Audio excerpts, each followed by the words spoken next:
الرحمن የሚለው ቃል ሰፋ ያለ ማዕና ሰፋ ያለ ተርጓሚ ውስጥ ላይ ይዛል ብለናል። ረህማን ማለት እዝነቱ ሁሉም ጋር የሚያዳርስ የሆነ ወራህመቲ ወሲዐት ኩለ ሸይ እንደሚለው ማለት ነው። የኔ እዝነት ሁሉንም ነገር አዳርሳለች፣ ሁሉም ነገር ሰፍታለች። የአላህ እዝነት ሁሉም ጋር ይደርሳል፣ ለሁሉም ያኒ የሰፋ ነው ማለት ነው። الرحيم ማለት ደግሞ እዝነቱን ለባሮቹ የሚያደርስ የሆነ ወይም ደግሞ ለሙእሚኖች የተለየ እዝነት የሚያዝንላቸው የሆነ የሚል ማዕና አለ። هل أتاك حديث الغاشية يا شفانيت وري مأتلهلن وجوه يومئذ خاشعة في توج بزان ألات بزان كان يتواردوناتشو عاملة ناصبة ሰራተኞች ናቸው ለፊዎችም ናቸው። ተስላ ናራን እሳትም ይገባሉ ሐሚያ በጣም የተጋጋለ የሆነ በጣም የነደደ የሆነ የጋለ የሆነ እሳት ውስጥ ይገባሉ። ቱስቃ ሚን ዐይኒን አንያ በጣም የፈላ የሆነ ከሆነ ምንጭ ይጠጣሉ። ليس لهم طعام للناس ምግብ የላቸውም ኢላ ሚን ضريع ضريع ከተባለ ሾሃማ ተክል ውጪ ከሱ ውጪ ሌላ ምግብ የላቸውም። ይህ ምግብ ደግሞ ላ ዩስሚኑ የማያወፍር ወላ ዩግኒ ሚን ጁዕ ከረሃብም የማያብቃቃ ከረሃብም የማያስጥል የሆነ ምግብ ነው። ውጁሁን ፊቶች ደግሞ የውመኢዲን በዚያን ዕለት ናዒማ በጣም በጸጋና በመቀማጠል ውስጥ ይሆናሉ ወይም ደግሞ ፊቶች በዛን ዕለት የተቀማጠሉ ይሆናሉ። ሊሰዕይሃ ራዲየቱን ስራቸውንም የሰሩትንም ስራ የሚወዱ ይሆናሉ።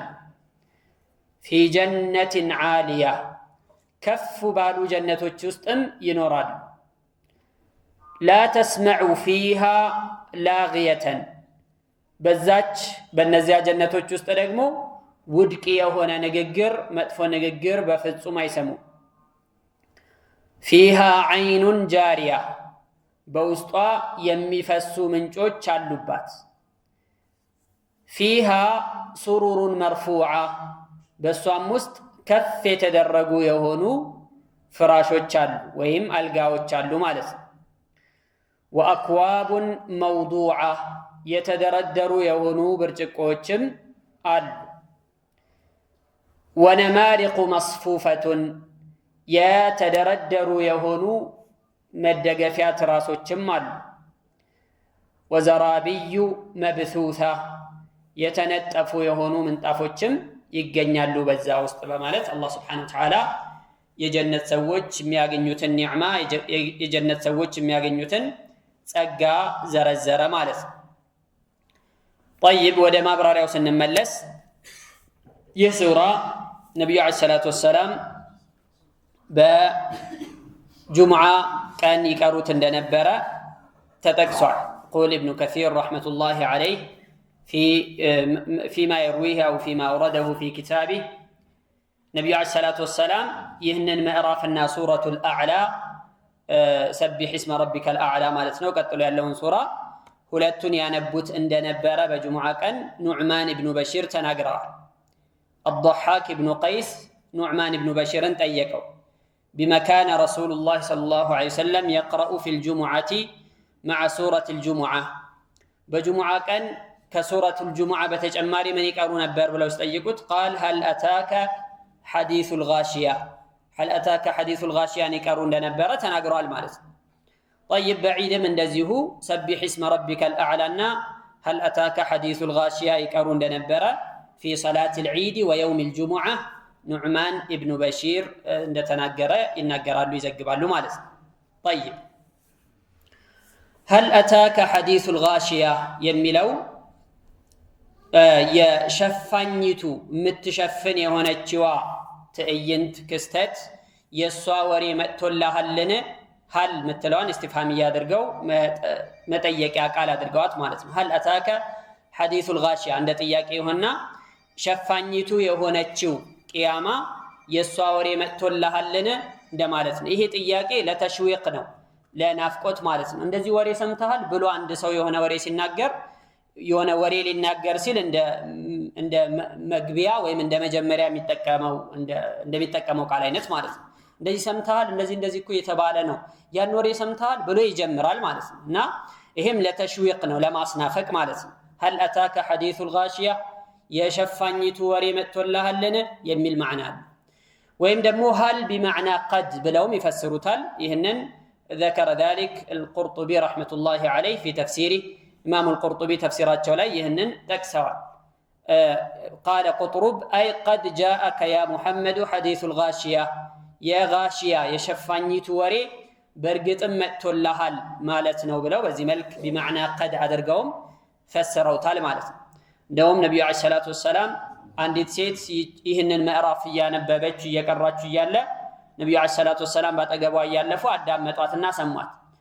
هل اتاك حديث الغاشيه የሚለውን ስታነብ قال قد اتاني او መጥቶልኛል ወሬው መጥቶልኛል ብለው እንደተናገሩ ያው ሙሐዲሶች ይጠቅሳሉ ማለት ነው።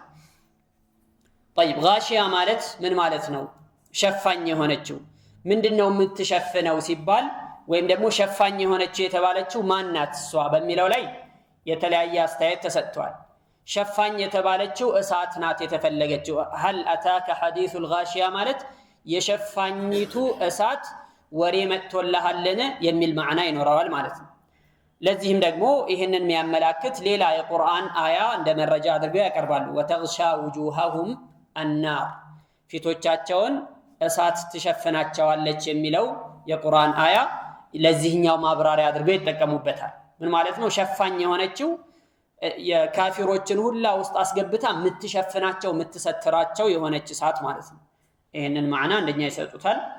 ሁለተኛ ማዕና ደግሞ ጋሺያ ማለት ሸፋኝ የተባለችው ቂያማ ማለት ነው የተፈለገው።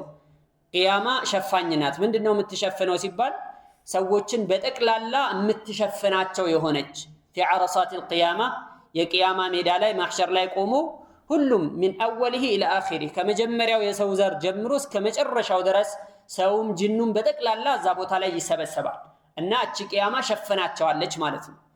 هل اتاك حديث الغاشيه شفان የተባለችው ይቺ ቂያማ ናት። او لانها تغشى باهوالها وشدائدها ባላት በመከራው በአደጋው በአስፈሪው ነገር ሁሉንም የምታዳርስና የምትሸፍን ማለት ነው ብለውም ይተረጉማሉ። እንደውም ይሄኛውን ትርጓሜ የተሻለ እንደሆነም ይገልጻሉ። የጀሃነም ሰዎችን ጀሃነም ትሸፍናቸዋለች፣ ቂያማ በአደጋዋ በመናምና ሁሉ ትሸፍናቸዋለች። የጀነት ሰዎች ደግሞ ኒዕማ ይሸፍናቸዋል፣ ጸጋ የተባለ ሁሉ ያካብባቸዋል። ውስጣቸውም ውጫቸውም በደስታና በመቀማጠል ውስጥ የሚኖሩ ይሆናሉ። ከዚህ አንፃር ጋሺያ ማለት ሸፋኝ የሆነችው ቂያማ ብሎ መተርጎሙ የተሻለ እንደሆነ ይሄንን ተርጂህ ያደርጋሉ፣ ይሄንን ይመርጣሉ ማለት ነው። طيب هل اتاك حديث الغاشيه قيامه ብዙ አይነት ስሞች አሏት። ከስሞቿ መካከል አንደኛው ይሄ ነው። غاشيه الطامه الصاخه يوم التغابن يوم القيامه يعني እነዚህ ሁሉ የቂያማ ቀን የሚሰጣቸው የቂያማ ቀን የተሰጣት ስያሜዎቿ ናቸው። እነዚህ ሁሉ ስያሜዎች ደግሞ የሚያመላክቱት ራሱን የቻለ የሆነ ማዕና አለ። በጣም አስፈሪ እንደሆነ ከባድ እንደሆነ እንደዚሁም ደግሞ ሰዎች ሁሉ يوم يقوم الناس لرب العالمين ለዓለማቱ ጌታ ለአላህ Subhanahu Wa Ta'ala ጫማ ሳይኖራቸው ልብስ ሳይኖራቸው ልክ እንደተخለቁ እንደተፈጠሩበት ሆነው የሚቆሙበት ዕለት እንደሆነ ይህ ደግሞ ያኒ ስያሜዎቿ ሁሉ የዕለቷን አስፈሪነት የሚያመላክቱና የሚያሳዩ ናቸው ማለት ነው። طيب وجوه ፊቶች يومئذ በዚያን ቀን በቂያማ ቀን በዚች ሸፋኝቱ በመተመጣበት ቀን خاشعة أي ذليلة ማለት ነው። ፊቶች በዛን ቀን የተዋረዱ ናቸው። ፊቶች ማለት አይ አስሐቡሃ አስሐቡ الوجوه ነው የተፈለጉት። የፊት ባለቤቶች ሰዎቹ የተዋረዱ ናቸው። የቶኞቹ ሰዎች ሲባል ኩፋሮች ናቸው የተፈለጉበት። عموم الكفار ሁሉም ካፊር በተክላላ በዛን ቀን የተዋረደ ይሆናል። በአላህ የካደ በአላህ ያስተባበለ አላህን አላመልክም አልገዛም ብሎ ሲክድ ሲያስተባብል ሲነቅፍ የነበረ ሁሉ የዛን ቀን የተዋረደ ይሆናል ማለት ነው። والمراد وجوه الكفار كلهم ሁሉም ካፊሮች ማን የተፈለገው። ሌሎች ደግሞ ምን አሉ? أراد وجوه اليهود والنصارى قال ابن عباس عبد الله بن عباس እንደሚሉት ደግሞ የአይሁዶችና የነሳራዎች የክርስቲያኖችና የአይሁዶች ፊት ማለት ነው የተፈለገው። የዛን ቀን ذليلة የተዋረዱ ናቸው። ፊታቸው ሁሉ የተዋረደ ይሆናል ማለት ነው። በምንድነው የሚዋረዱት? እሳት በመግባት ያኒ ዱንያ ላይ አላህን Subhanahu Wa Ta'ala ለሱ አምልኩ እሱን ተገዙ ለሱ ተናነሱ ዝቅ በሉ ሲባሉ እንቢ ብለው ስለከረሙና ስለኖሩ የቂያማ ቀን ደግሞ በተቃራኒው እንዲዋረዱ ይሆናሉ። አላህ Subhanahu Wa Ta'ala ያዋርዳቸዋል ማለት ነው። አይ ደሊለቱን ቢልዓዛብ ማለት ነው ብለው በዚህ መልክ ይተረጉሙታል። ውጁሁን የውመኢዝን ኻሺዓ ዓሚለቱን ናሲባ እነዚህ ፊቶች ደግሞ ዓሚላ ሰራተኞች ናቸው የሚሰሩ ናቸው። ናሲበቱን የሚለፉም ናቸው የሚለፉ ናቸው። طيب የት ነው የሚሰሩትና የሚለፉት የተባለው የት ነው በሚለው ላይ ሶስት አይነት አስተያየቶች ተሰጥተዋል። አንደኛው ዱንያ ላይ ነው የተፈለገው። ዓሚለቱን ናሲባ ማለት እዚህ ዱንያ ላይ ይለፋሉ ይጥራሉ ይግራሉ ይደክማሉ ግን ዋጋ የለውም። ይሄ ሁሉ የሚለፉት ይሄ ሁሉ የሚጣጣሩት ይሄ ሁሉ የሚደክሙት ነገር على غير وجهه ነው በትክክለኛው መንገድ ላይ አይደለም። አላህ ባዘዘው መልኩ ነብዩ አለይሂ ሰላቱ ወሰለም ባመጡት ሸሪዓ መልክ አይደለም የሚሰሩት። ግን ምን ያደርጋሉ? ይለፋሉ፣ እንቅልፋቸውን ያጣሉ፣ ማንነታቸውን ጥለው በጣም በሚያሳዝን ሁኔታ ሆነው ይለፋሉ። ሐቅ ላይ ነን ብለው አስበው ማለት ነው። ይሄ በጣም ትልቅ ውርደት ነው ሐቂቃ። አንድ ጊዜ ዑመር ኢብኑ ኸጣብ ወደ ሻም ሄደ አሉና ተመረ ቢዲሪ ራሂቢን በአንድ መነኩሴ ገዳም አካባቢ ያልፋሉ ዑመር ኢብኑ ኸጣብ። ከዛ ጠሩት፣ ያ ራሂብ አንተ መነኩሴ ሆይ ብለው ጠሩት።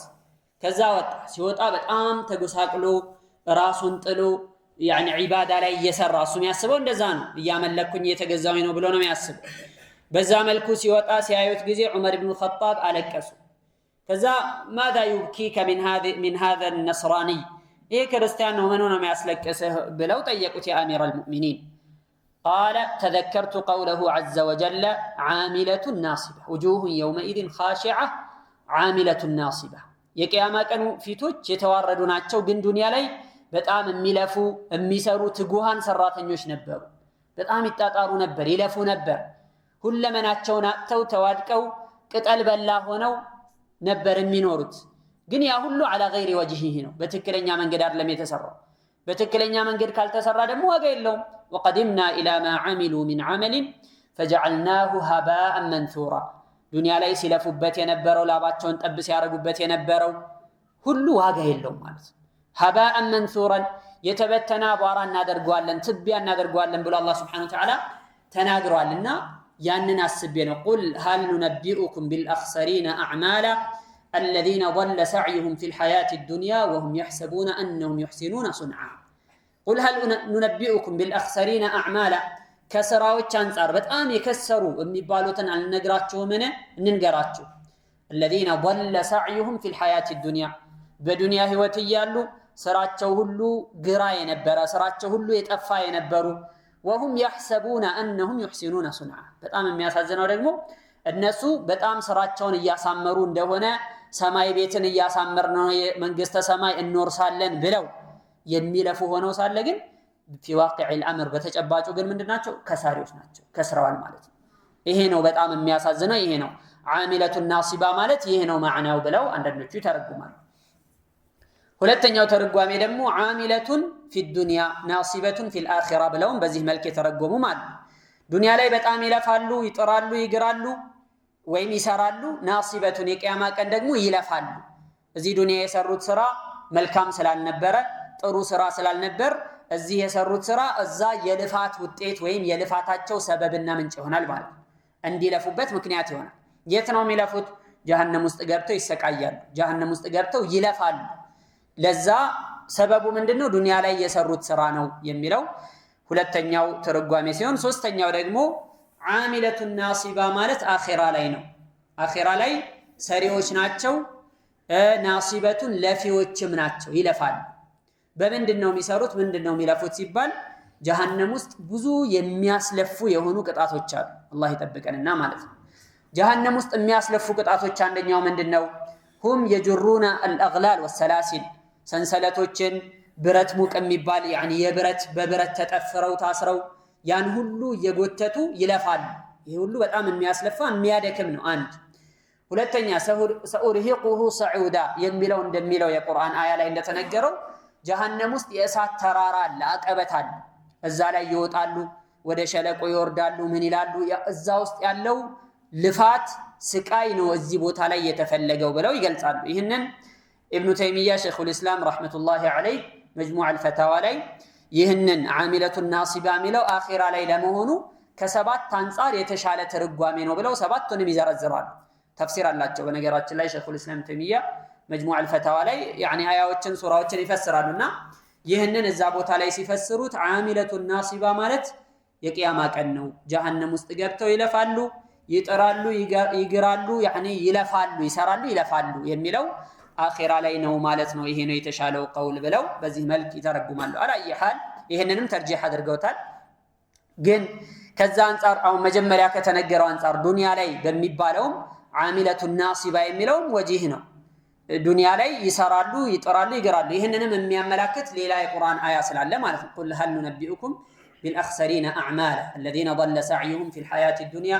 وهم يحسبون أنهم يحسنون صنعا بل لا ترقوامي دقمو كفاروች ብቻም ሳይሆን ሙብተዲዖችም የቢድዓ ባለቤቶችም የሚሰሩት ስራ ተመሳሳይ ነው على غير وجهه ስለሆነ በትክክል መረጃን የተንተራሰ ስራ ስላልሆነ ነብዩ አለይሂ ሰላቱ ወሰለም እንደተናገሩት من عمل عملا ليس عليه امرنا فهو رد እኛ ያላዘዝንበትን እኛ ትእዛዝ የሌለበትን ስራ የሚሰራ ሰው የፈለገ ቢገዝፍ የፈለገ መልካም ቢመስል ዋጋ የለው ተመላሽ ለምን ምክንያቱም ነብዩ አለይሂ ሰላቱ ወሰለም እኛ ባዘዝነው መልኩ ማንኛውም ስራ ከዚህ በፊትም በተደጋጋሚ እንዳየነው አንድ ስራ አላህ ዘንድ ተሰርቶ ሲያበቃ አላህ ዘንድ ዋጋ የሚያስገኘው አጅር የሚያስገኘው ምን ሲሆን ነው ሁለት መስፈርቶችን ሲያሟላ አንደኛ ኢኽላስ ነው ለአላህ ብቻ ተብሎ ሲሰራ ሁለተኛው ደግሞ ኢትባዕ ነው ነብዩ ሰለላሁ ዐለይሂ ወሰለምን በተከተለ መልኩ ሲሰራ እሳቸው ያላዘዙበት ከሆነ የፈለገ ቢበዛም የፈለገ ትልቅ ቢመስልም ዋጋ የለው يفلق سويو بلافابت من بلبت دوم يقياما كان ምንድነው የሚደረጉት ነብዩ አለይሂ ሰላቱ ወሰለም እንደተናገሩት يذادون عن حوضه صلى الله عليه وسلم ከነብዩ አለይሂ ሰላቱ ወሰለም حوض የሳቸው ተከታዮቻቸውን የሚያጠጡበት ከሆነው ምንጭ ገንዳ ይባረራሉ فاقول اصحابي አረኝ ተከታይናቸው ተዋቸው ብዬላለሁ فيقال فانك لا تدري ما احدث بعدك ካንተ በኋላ ካንተ ህልፈት በኋላ የፈጠሩትን ያመጡትን ፈሊጥ አዲስ የፈጠሩትን ዲን ላይ የጨመሩትን ያበላሹትን ነገር አታውቅም ባላለሁኝ አሉ فاقول سحقا لمن بدل بعدي ከኔ በኋላ የቀየረና ዲኑን ያበላሻውንማ አርቁልኝ እኔም አልፈልገው ብለው ነብዩ ሰለላሁ ዐለይሂ ወሰለም ይናገራሉ ስለዚህ ዓሚለቱ ናሲባ ማለት እነሱንም ያካትታል ቢድዓ ላይ ተንተርሰው ቢድዓ የሚሰሩ ሰዎችንም ይመለከታል ብለው ይፈስራሉ ማለት ነው طيب وجوه يومئذ خاشعه عاملة ناصبة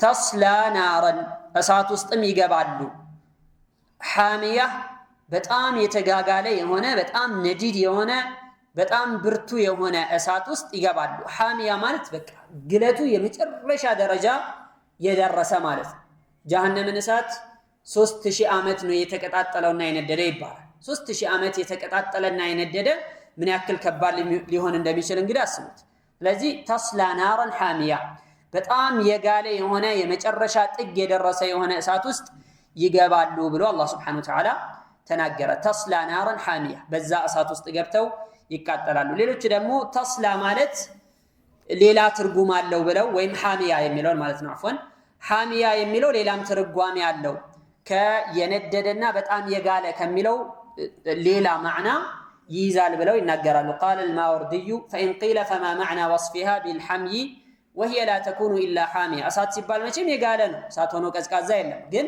لمدنو حامية بميلو صفة يتقلت أو سيبال قد اختلف في المراد بالحامية ها هنا على 4 أوجه أردت أن الترقوامي لنورو يشلال تبلو يتلايو أستيتوش تستوال عندنيو أن المراد بذلك أنها دائمة الحمي كلين እንደጋለች ነው በፍጹም ማትበርድና ማትቀዘቅዝ የሆነች ማለት ነው طيب የዱንያ እሳት ከሆነስ የዱንያ እሳት የነደደውን ያክል ነዶ ያጠፋውን ነገር አጥፍቶ ያወደመውን አውድሞ ከዛ ይከስማል የአኺራ እሳት ግን የጀሃነም እሳት ግን እንደዚህ የሚባል ነገር የላትም ሁሌም እንደጋለች ሁሌም እንደነደደች ነው የምትቀጥለውና የምትዘወተረው وليست كنار الدنيا التي ينقطع حميها بانطفائها ከጠፋ ግለቱ ሙቀቱም ይጠፋል የዱንያ እሳት ማለት አኺራ ላይ ግን እንደዚህ የሚባል ነገር የለውም ለዛ ነው ተስላ ናራን حامية የተባለው ሁሌም ግለታማ በሆነች እሳት ውስጥ ይገባሉ እዛ ውስጥ ገብተው ይቃጠላሉ የሚለው ማዕና አንደኛ ይሄ ነው ብለዋል ሁለተኛና ሶስተኛም አራተኛም የጨመሩት ነገር አለ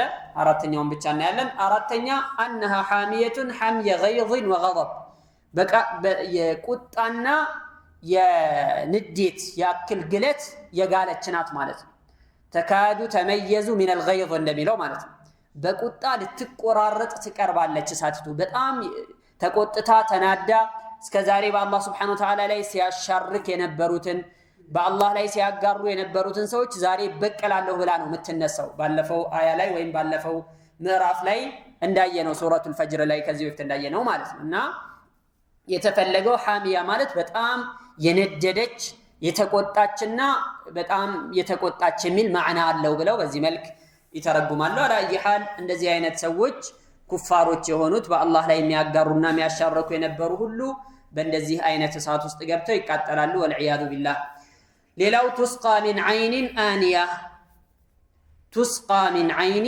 آنية ከምንጭ ውሃ እንዲጠጡ ይደረጋሉ آنية በጣም شديدة الحر የሆነች ግለቷ በጣም ጥግ የደረሰ የሆነ የፈላ ውሃ እንዲጠጡም ይደረጋሉ ማለት ነው አይተናሃ حرها ማለት ነው ግለቷ የውሃው ማለት ነው ፍላቱ ጥግ የደረሰ የሆነ ልክ ሲጠጡት አንጀታቸውን የሆድቃቸውን እንዳለ ቁርጥርጥ ብጥስጥስ አድርጎ ከታች በኩል የሚያወጣ የሆነ ውሃ ነው የሚጠጡት ገና ፊት ለፊታቸው ሲቀርብ የፊታቸው ቆዳ ተገሽልጦ የሚወድቅበት የሆነ ሱብሃንአላህ በጣም ከባድ የሆነ ማለት ነው የጀሃነም ሰዎች በጣም ያኒ እሳቱ በጣም እንዲነድ የተደረገበት የሆነ ውሃ ይጠጣሉ فسقوا ماء حميما فقطع امعاءهم እንደሚለው ማለት ነው በጣም የጋለ የፈላ ውሃ ይሰጣቸዋል ከዛ በኋላ ያን ይጠጣሉ አንጀታቸውን የሆድቃቸውን ሁሉ ብጥስጥስ ቁርጥርጥ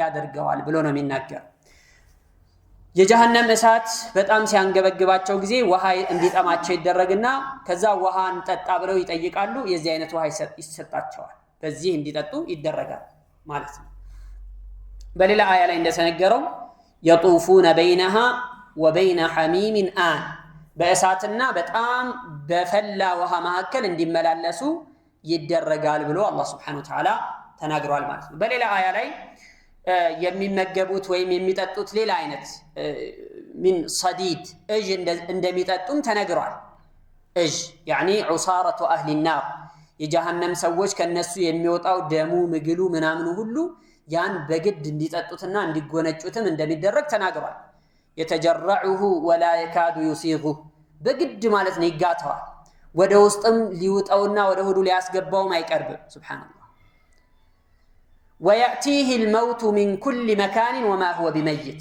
ከያቅጣጫው የሞት ሰበብ ይመጣበታል ለሞት የሚያበቃ ሰበብ በጣም ብዙ የሆነ ይመጣበታል ግን وما هو بميت መሞት አይችልም ሞቶ ማረፍና መገላገልኮ ትልቅ ኒዕማ ነበር አንድ ጸጋ ነበር እነሱ ግን ያንን እንኳን ማግኘት አይችሉም ማለት በጣም ሲበዛባቸው በጣም ሲሰቃዩ ስቃዩ ሲጠናባቸው ወናደው ያ ማሊኩ ሊيقضي علينا ربك ማሊክ ሆይ እባክህን ጌታህን ጠይቅልንና ይጨርሰን በቃ እንድንሞት ያድርገን ብለው ይጠይቃሉ ከዛ በኋላ قال انكم ماكثون ከረጅም ጊዜ ቆይታ በኋላ ረጅም ጊዜ በተስፋ ጠብቀው መጨረሻ ላይ ምን ብሎ ይነግራቸዋል قال انكم ماكثون እናንተ እዚሁ ዘውታሪዎች እዚሁ ነው የምትቆዩት ተበላችኋል ብሎ ምላሹን ያመጣላቸዋል ማለት እና تسقى من عين آنية ማለት ይሄ ነው ليس لهم طعام ለነሱ ምግብ የላቸውም الا من ضريع ضريع ከተባለ ሾሃማ ተክል ውጪ ሌላ ምንም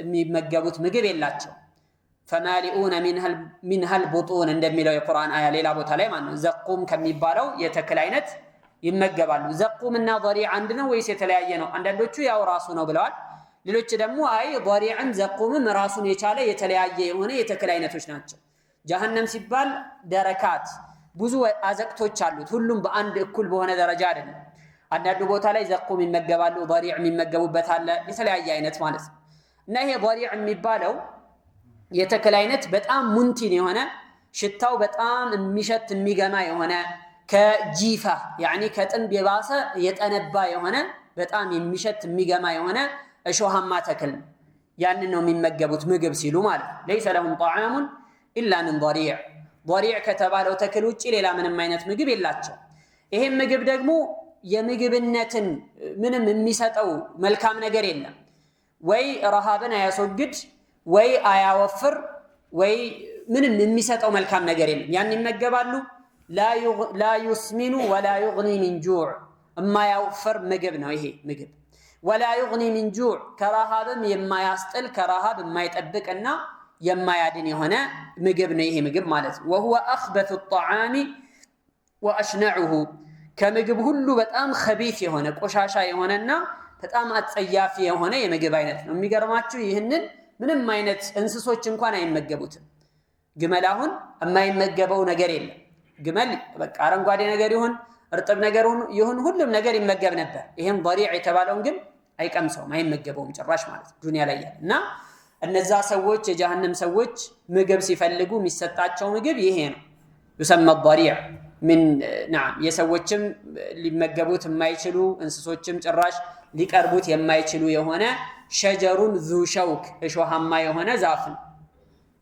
ያው ዱንያ ላይ አለ ዱንያ ላይ የሚታወቅ የሆነ ነው ግን ዱንያ ላይ ያለውና አኺራ ላይ ያለው በስም በስያሜ ደረጃ ብቻ ነው የሚገናኝ የጀነትም ነገሮች እንደዚህ ጀነት ውስጥ ያሉ የተለያዩ የፍራፍሬ አይነቶች አሉ ምናምን ግን በስም ብቻ ነው ዱንያ ላይ ካለው ጋር የሚመሳሰለው እንጂ በሐቂቃ በተጨባጭ የተለያዩ ናቸው ማለት عند حديث لا عن ابن عباس عن النبي صلى الله عليه وسلم قال الضريع شيء يكون في النار እሳት ውስጥ የሚኖር የሆነ ተክል ነው يشبه الشوك كأشه ጋር ይመሳሰላል أشد مرارة من الصبر كأريت የባሰ መራር ነው وأنتن من الجيفة كتنب የባሰ ደግሞ የሚጠነባ የሚሸት ነው وأحر من النار كأساتم የባሰ ደግሞ የጋለ ነው سبحان الله سماه الله ضريعا الله ضريع ብሎ ይሄንን ጠርቶታል ብሎ يعني ይናገራሉ ማለት ነው على اي حال እነዚህ ሰዎች ጀሃነም ውስጥ ገብተው የሚመገቡት ምግብ ይሄን ይመስላል የሚጠጡት መጠጥ ደግሞ ምንድነው يعني በጣም የፈላና የጋለ የሆነ መጠጥ ነው የሚጠጡት ውሃ ማለት ሲጠጡትም ደግሞ የውስጥ ቃጫውን እንዳለ ይዞ የሚወርድ የሆነ ነገር هذا بعض ما اخفاه الله من العذاب الله سبحانه وتعالى ለካሃዲያን በእሳት ውስጥ ካዘጋጀው ቅጣት የተወሰነው ነው እዚያ ላይ የተነገረው ማለት ሁሉም አይደለም የተወሰነውን ብቻ ነው አላህ Subhanahu Wa Ta'ala የተናገረው ይህ ሲነገር ደግሞ ምንድነው የተፈለገበት እንግዲህ ቁርአን አያዎችን ካሁን በፊት ያየናቸው ምዕራፎች በተክላላ ሁሉንም ስናይ ተርሂብ ተርሂብ ስለ ጀነት ስለ ጀሃነም ስለ መልካም ስራ ውጤት የመጥፎን ስራ የሚያመጣውን መጥፎ ነገር ነው እየነገረን ያለው ከመጀመሪያው ጀምሮ እስካሁን እስከ መጨረሻውም ድረስ የሆነ የቁርአን አካሄድ ለዛ ነው ቢሽፋኡ ሊማ ፊ الصدور የተባለው ለዚህ ነው ልብ ውስጥ ላለው መድረቅ የልብ መድረቅ ሊሆን ይችላል ለኒፋቅ እና ለሸክ ለመሳሰሉት ሁሉ ፍቱን መድኃኒት ይህ ቁርአን ላይ እያንዳንዱ አያ እያንዳንዱ ቃል የሚሰጠው ትልቅ የሆነ ማዕና ወደፊት የተዘጋጀው ነገር ይሄ ነው ይሄን ይመስላል ومن اصدق من الله قيلا ومن اصدق من الله حديثا ከአላህ የበለጠ ንግግሩ ያማረ ከአላህ የበለጠ እውነት ተናጋሪ ማንንም የለም يعني انما توعدون لآت የምትቀጠሩት ነገር ደግሞ ዝም ብሎ ተነግሮ የሚቀር ነገር እንዳይመስላችሁ የሚመጣ ነው يعني ቀን ጠብቆ ጊዜውን ጠብቆ የሚመጣ ነው كل شيء عنده بأجل مسمى መፍትሄው ምንድነው ለዛን ቀን መዘጋጀት ይብዛም ሚነስም ትንሽ ነው ትልቅ ነው ሳይል በቻለው መጠን በቻለው ልክ መልፋት ነው ያለበት ዱንያ ላይ ሲለፋ ለአኺራው ሲዘጋጅ يعني تعبنا نصبنا ይሄ ልፋትን ወይም ድካምን ስንፍናን ሁሉ ወደ ኋላ አድርጎ እደርስበታለሁኝ ብሎ ነው መጣጣርና መልፋት ያለበት ዛሬ የለፋ ሰው ነገ ያርፋል ዛሬ ለኸይር ስራዎች የተጣጣረ ሰው ነገ በድሎት ይኖራል በጀነት ውስጥ ማለት ነው ይቀማጠላል ዛሬ ላይ ደስታውን የተወለ አኺራ ስራው ብሎ የተወሰው ነገ በደስታ ጀነት ውስጥ ይኖራል ማለት ነው አላህ ከነሱ ያድርገን طيب وجوه من على ليس لهم طعام الا من ضريع لا يسمن ولا يغني من جوع لا يسمن يما يوفر ነው ይሄ ምግብ ولا يغني من جوع እንደዚሁም ደግሞ ከረሃብም የማያብቃቃ ከረሃብም የማያስጥል ነው ማለት ነው ምንም የምግብ ዓላማ ወይም ደግሞ ምግብ ሲበላ የሚታሰብለት ዓላማ ምንድነው ወይ የሆነ ጥቅም ማስገኘት ነው ለሰውነት አሊያም ደግሞ የሆነ ጉዳትን ማስወገድ ነው ረሃብን ማስወገድ ነው ይሄ ሁለቱንም አላስገኝም ሰውነትንም አይጠቅም ረሃብንም አያስወግድም ይሄ ምግብ ضريع የተባለው ማለት ነው ከዛ ይሄንን አላህ Subhanahu Wa Ta'ala ከተናገረ በኋላ ደግሞ የመልካሞችን ሰዎች የሚያገኙትን ሽልማት የተዘጋጀላቸው መልካም ነገር የሚጠብቃቸውን ተድላ የሚጠብቃቸውን ጸጋ አላህ Subhanahu Wa Ta'ala ተናገረ ይህ እንግዲህ የቁርአን አካሄድ ነው ከዚህ በፊትም እንዳየነው ቁርአን የሚባለው ምንድነው ተደጋጋሚ ወይም ተመሳሳይ የሆነ መታኒ ነው ሁለት ነገሮችን አብሮ የሚጠቅስ የሆነ ስለ ጀነት ሲናገር ስለ ጀሃነምም አብሮ ይናገራል ስለ ኩፋሮች ሲናገር ስለ ሙእሚኖች ይናገራል ስለ ዱንያ ስለ አኺራ ሁለት ነገሮችን ሙቃበላ የሆኑ ነገሮችን አብሮ ነው የሚጠቅስ ይሄ የቁርአን አካሄድ ነው ሁሉ ጊዜም ቢሆን ስለ አንዱ ብቻ ተናግሮ ዝም አይልም ወይ በሌላ አያ ላይ ወይ እዛው ምዕራፍ ላይ ሁለተኛውን ደግሞ የዛ ተቃራኒ የሆነውን ነገር ይነግራል ስለ ዱንያ ሲናገር ስለ አኺራ ስለ ጀነት ሲናገር ስለ ጀሃነም ስለ ኩፋሮች ሲናገር ስለ ሙእሚኖች እነዚህን ሁሉ አብሮ አካሄዱ አያይዞ የሚሄድ ነው የቁርአን አካሄዱ ሁሌም እንደዚህ ሆኖ ማለት ነው ስለዚህ አሁን حال الاشقياء የድለቢሶችን ሁኔታ ከተናገረ በኋላ ذكر حال السعداء የእድለኞችን ሁኔታ ደግሞ አላህ Subhanahu Wa Ta'ala ገለጸ ተናገረ ማለት ነው فقال وجوه ፊቶች የተወሰኑ ፊቶች يومئذ اي يوم القيامه ማለት ነው በቂያማ ቀን ናዒማ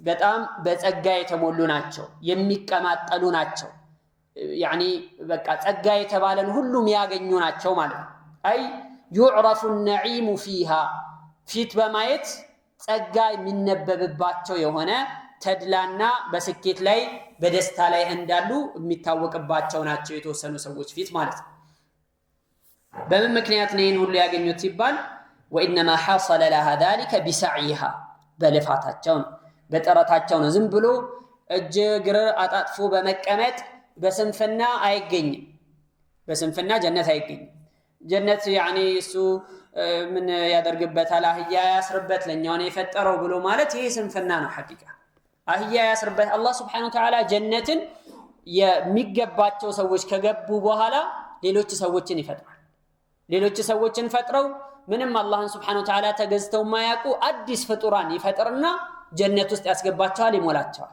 አላህ Subhanahu Wa Ta'ala ይሄን ሰውዬ እንደዚህ ብሎ የሚናገረው ሰውዬ አላህ ምንም ግድ አይሰጠው ሙያ የለትም ማለት ነው ጀሃነምም ይሞላል ጀነትም ይሞላል ጀሃነም የሚገቡ ሰዎች ገብተው ከሞሏት በኋላ ጀነትም ሰዎች እንደዚሁ ከገቡ በኋላ ጀነት ውስጥ ትርፍ ቦታ ይኖራል አለ ከዛስ በኋላ አላህ Subhanahu Wa Ta'ala ينشئ لها اقواما فيدخلهم بفضل رحمته اياهم او كما قال النبي صلى الله عليه وسلم ሰዎችን ፈጥሮ ጀነት ያስገባበታል ሁሉም ሰው የራሱን ስራ የራሱን ልፋት የራሱን ጥረት ነው አኺራ ላይ የሚያገኘው ዛሬ ከተጣጣረ ዛሬ ከለፋ ዛሬ የአላህን ውዴታ ለማግኘት ከታገለ ነገ ጀነት ያገኛል ማለት ነው ይሄ ፎርሙላው ይሄ ነው እንግዲህ እርግጥ ነው በስራው ብቻ ጀነት አይገባም ነብዩ ሰለላሁ ዐለይሂ ወሰለም لن يدخل احد منكم الجنه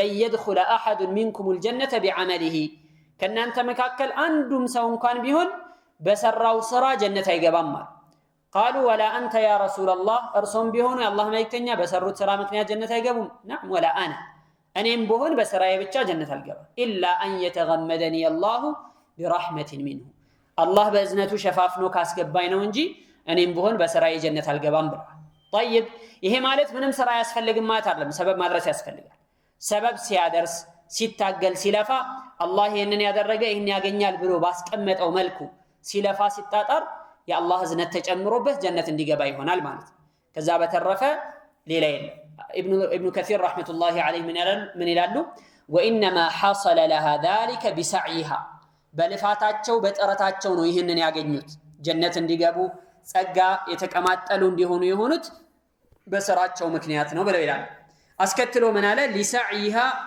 راضيه ስራቸውን ወዳጆች ናቸው የሰሩትን ስራ ዱንያ ላይ የለፉበትን ልፋት አኺራ ላይ ውጤቱን ሲያዩ ምን ያሉ ይደሰታሉ الحمدلله الذي اذهب عنا الحزن ان ربنا لغفور شكور الذي احلنا دار المقامه من فضله لا يمسنا فيها نصب ولا يمسنا فيها لغوب الحمد لله الذي اذهب عنا الحزن حزنون تكازيون كله ያስወገደልን الله ምስጋና ይገባው ان ربنا لغفور شكور ጌታችን መሐሪ አመስጋኝ የሆነ ጌታ ነው ወይም ምስጉን የሆነ ጌታ ነው الذي احلنا دار المقامه من فضله በትሩፋቱ እዚህ የመዘውተሪያው ሀገር ጀነት ውስጥ እንድንገባ እዚህ ያሰፈረን የሆነ ጌታ ምስጋና ይገባው ይላል።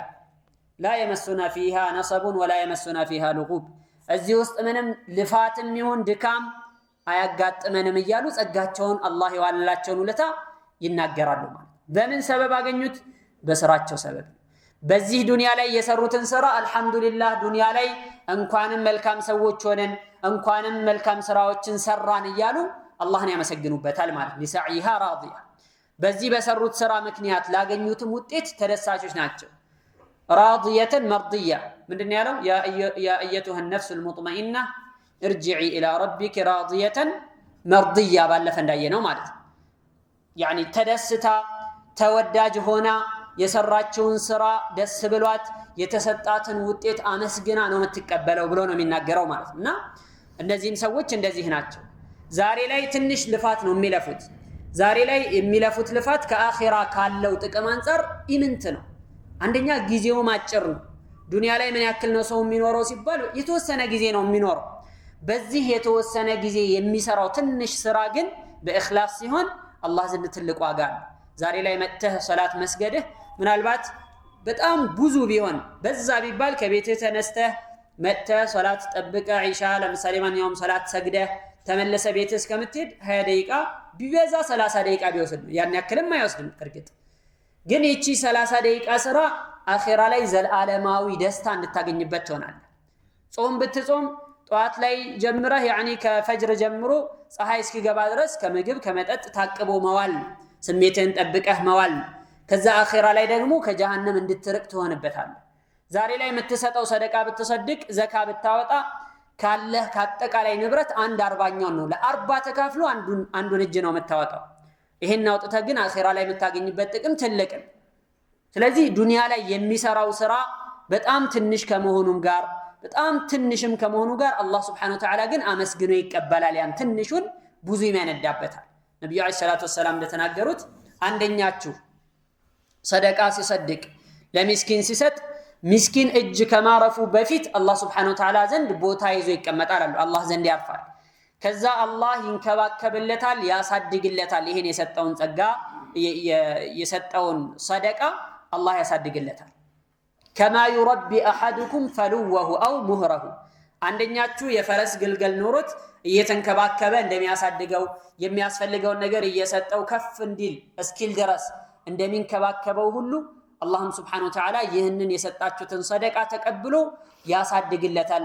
ሐታ የኩነ ሚስለል ጀበል፣ ልክ እንደ ተራራ እስኪያክል ድረስ ማለት። አንተ የሰጠው ትንሽ ነገር ነው፣ ግን ከልብህ ከሆነ ለአላህ ብለህ ከሆነ አላህ ያሳድግልሃል፣ ያባዛልሃል ብለው ነብዩ ሰለላሁ ዐለይሂ ወሰለም ተናግረዋል። እና ሊሰዒሃ ራዲያ የሚለው ትልቅ ማዕና ነው ያለው፣ ትልቅ መልእክት ነው ያለው። የሚሰራውን ስራ ዛሬ ላይ የለፋውን ልፋት፣ ዛሬ ላይ የተጣጣረውን ነገር፣ ዛሬ ላይ ያስለፋው ነገር ለኸይር ስራ ማለት ነው፣ ነገ መልካም ሆኖ ያገኘውና ይደሰትበታል፣ ይወደዋል ያንኑ ስራ ማለት ነው።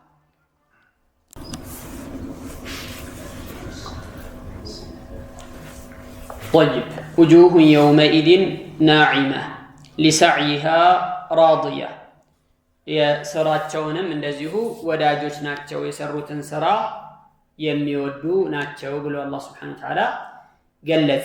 قد رضيت عملها ማለት ነው። የሰሩትን ስራ ይወዳሉ፣ ይደሰቱበታል።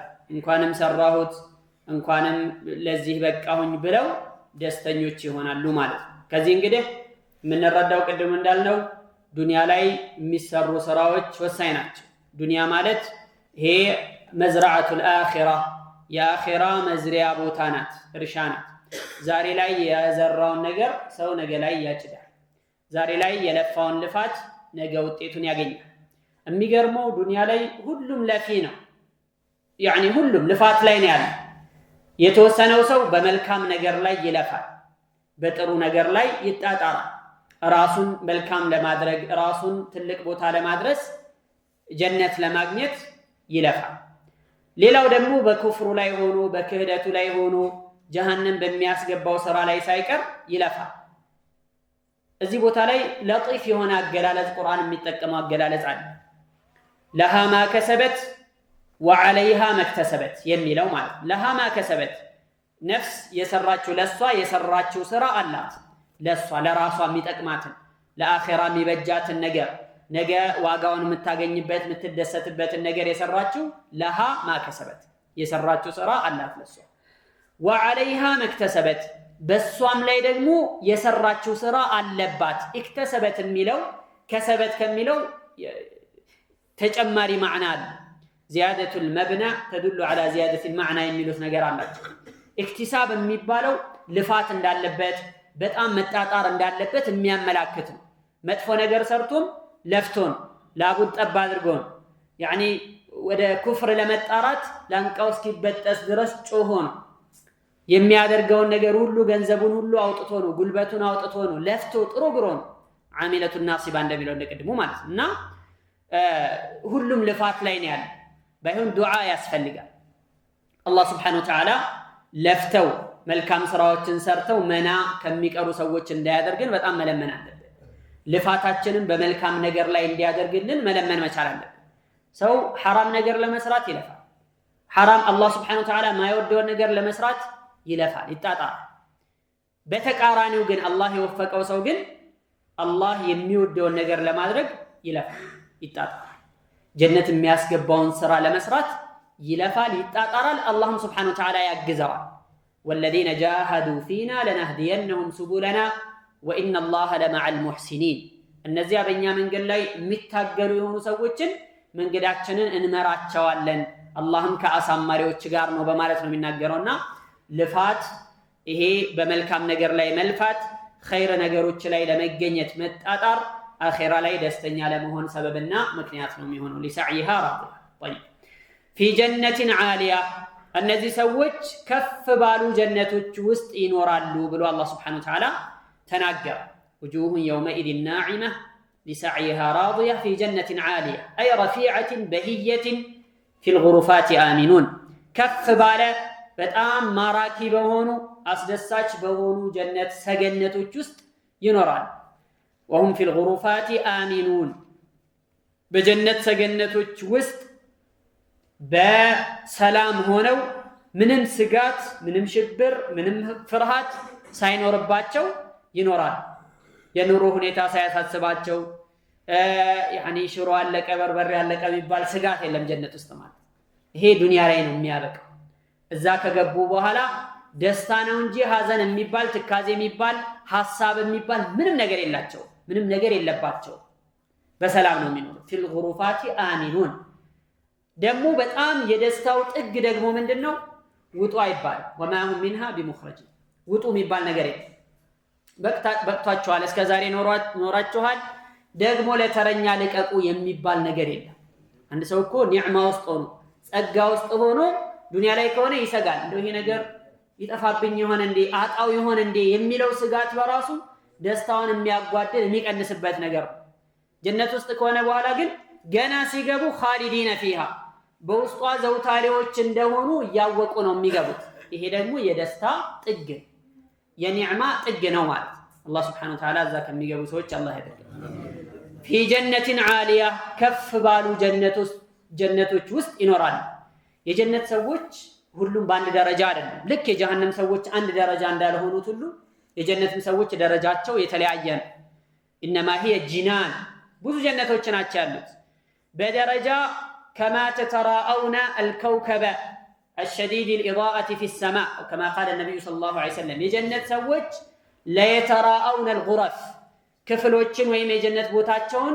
ያያሉ ልክ እናንተ ሰማይ ላይ በጣም የሚያብረቀርቅ በጣም የሚያበራ ኮከብ እንደምታዩት እነሱም የጀነት ቦታዎችን እንደዛ ነው የሚያዩት ያኛው የከሌ ጀነት ነው ከሌ ያለበት ነው ዘጋ ያለው ደግሞ ከሌ ነው እየተባባሉ ማለት ልክ የሰማይ ላይ እንደተበተነው ከዋክብት የለም ልክ እንደዛ ጀነት ውስጥ በዛ መልኩ ነው የሚተያዩት ማለት ከሰለፎች አንደኛው የሞተና በህልሙ ሌላ ሰው ያየው ከዛ ما فعل الله بك አላህ ምን አደረገ ሲለው ጀነት አስገብቶኛል ብሏል طيب እነከሌን ሳገኛቸው እንዴ አረ እነሱማ ሩቅ ቦታ እኮ ነው ያሉት እዛዛ ነው ያሉት ብሎ ሲያሳየው ላይ የለበሰው ጥምጣም ወደቀ ይባል ይሄን ذكر ذلك اظن ان ابن كثير في البدايه والنهايه የተባለ ክታብ ላይ ይሄንን ጠቅሰውታልና እዛኛው ጀነት ላይ ነው እያለ ሲያሳየው ወደቀ ይላልና ጀነት ውስጥ ያሉት ቦታዎች በዚህ ደረጃ የተበላለጡ ናቸው ጀነት ውስጥ ከገቡ በኋላ ራሱ ነብዩ አለይሂ ሰላቱ ወሰላም ምናሉ ኢዛ ሰአልቱሙላህ ፈስአሉሁ الفردوس الأعلى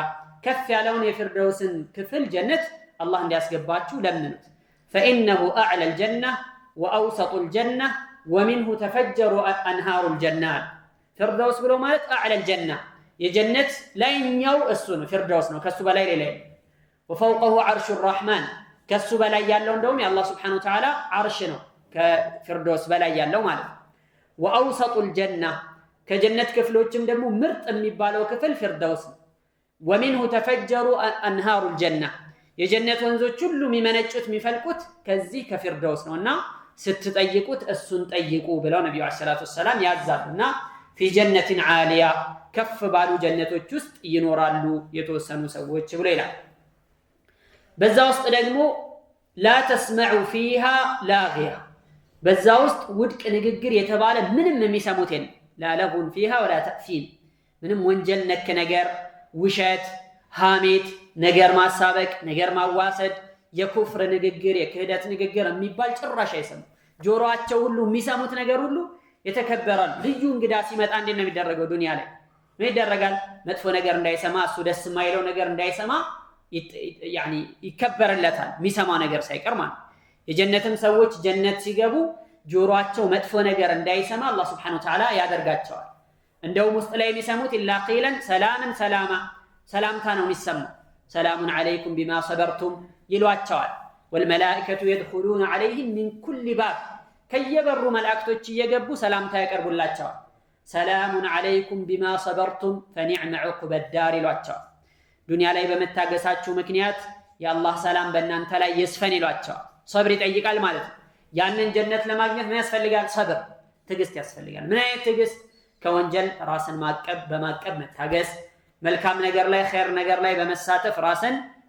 ያኒ እዛ ላይ ማጽናት አላህ ለሚያመጣቸው ነገሮች ላይ እንደዚህ የአላህ ውሳኔ ነው ብሎ ራስን በማስታገስ እና በመታገስ ጀነት ማግኘት ይቻላል ሰላሙን አለይኩም ቢማ ሰበርቱም فنعم عقب الدار የመልካም የመጨረሻይቱ ሀገር በጣም ያማረች የተዋበች ናት እያሉ መላእክቶች በየበሩ እየገቡ ሰላምታ ነው የሚያቀርቡላቸው የሚሰሙት ነገር መልካም ነገር መጥፎ ነገር አይሰሙ ስድብ የለ ጭቅጭቅ የለ ንትርክ የለ ውሸት የለ ሐሰት የለ ሁሌም የሚሰሙት ነገር ሰላም لا تسمعوا فيها لاغية ብሎ አላህ Subhanahu Wa Ta'ala ይገልጻል ይጠቅሳል ማለት ነው ሐቂቃ ስለ ጀነት ሲወራ ወደዛ የሚያነሽጥ የሆነ ወደ ጀነት የሚያጓጓ የሆነ ነው የቁርአን አካሄድ ይሄ ነውና አላህ ለጀነት የሚጓጉ ሰዎች አላህ ያድርገን ጀነት የሚገቡ ሰዎች አላህ ያድርገን ጓጉቶ መቅረት ትልቅ ኪሳራ ነው ሐቂቃና ያንን ጓግተው ከሚያገኙ ሰዎች አላህ ያድርገን ስለዚህ ስለ ጀነት የሚነገረው ነገር ዛሬ እንዳያልቅ ኢንሻአላህ በቀጣይ ደርስ ላይ እንመለስበታለን واخر دعوانا الحمد لله رب العالمين وصلى الله على نبينا محمد وعلى اله وصحبه اجمعين